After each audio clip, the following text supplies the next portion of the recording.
Bonjour les enfants. Alors cette petite vidéo c'est pour préparer une surprise pour la fête des parents. Dimanche qui arrive, dimanche 7 juin c'est la fête des mères et le 21 juin c'est la fête des pères, mais vous allez pouvoir préparer dans votre coin la fête des parents ou la fête des gens que vous aimez, donc vous faites pour qui vous voulez. D'accord? Donc moi par exemple là j'ai fait pour ma maman. Donc j'ai pris une feuille un peu cartonnée, hein, ce sera mieux que du papier simple. J'ai pris une feuille cartonnée, j'ai découpé la moitié.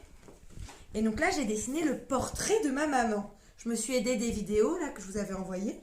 Donc voici le portrait de ma maman.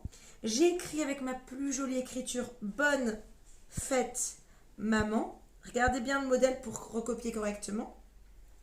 Et ensuite après je vais faire un fond de couleur. Donc pour faire le portrait de la personne que vous souhaitez, ou des personnes, hein, vous pouvez en faire plusieurs, vous pouvez utiliser des feutres, des pastels, des crayons de couleur, de la peinture, c'est à vous de voir. Moi j'ai utilisé du feutre et du crayon de couleur. Donc il y a un côté avec le portrait de ma maman, et de l'autre côté je vais faire un acrostiche. Qu'est-ce qu'un acrostiche? Alors un acrostiche, c'est que je vais prendre toutes les lettres du prénom de ma maman. Ma maman s'appelle Armelle. Donc je vais écrire en capital, hein, en capital d'imprimerie, les premières lettres. Enfin, toutes les lettres de son prénom. A, R. Donc on écrit en vertical. A, R, M, E, L, L, E. Et un acrostiche, c'est un exercice qui consiste à trouver des adjectifs qui commencent par ces lettres-là et qui définissent la personne. Donc ma maman, Armelle.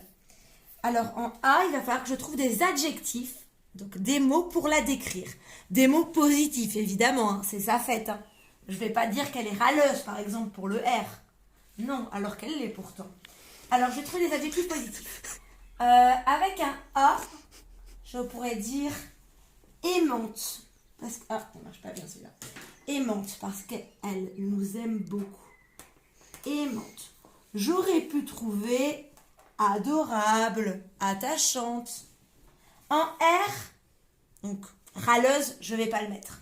Je vais mettre radieuse, ça veut dire qu'elle est comme un soleil, elle est souriante. Radieuse. Pour le M, je peux mettre merveilleuse, mignonne. Je vais mettre merveilleuse.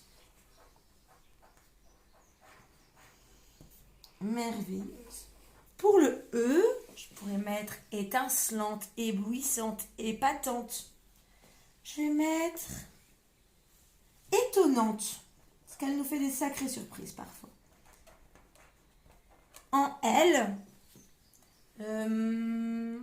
pourquoi pas mettre lumineuse? Ça ressemble un petit peu à radieuse. Oh, encore un L. Pas évident hein, de trouver des adjectifs qui commencent par L. Pas évident du tout. Libre. Libre. Et encore un E. Et bien là, je vais mettre épatante. Donc, voilà un acrostiche avec des adjectifs qui décrivent ma maman, la mienne, Armelle. Donc, quand je vais lui offrir, dimanche, je donnerai comme ça, et quand elle le retournera, je pourrai lui réciter Armelle, aimante, radieuse, merveilleuse, étonnante, lumineuse, libre, épatante. Alors, avant de trouver ces adjectifs-là, on va